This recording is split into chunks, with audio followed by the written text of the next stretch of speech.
Hey everyone, welcome back to another YouTube video, and in this video I'll be showing you guys how to fix Canva login with Google or Apple not working 2025 method.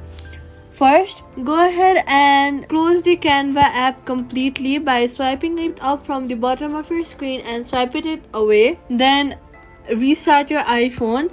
Make sure your Google or Apple accounts are active. Then try logging in again using the correct account. Safety tip, ensure no other apps are blocking the authentication pop-ups. Quick fix, if use your email instead of Google or Apple if it still fails. And that's it. Subscribe for more fixes and tutorials. Thank you guys for watching this video. I'll see you guys in the next one.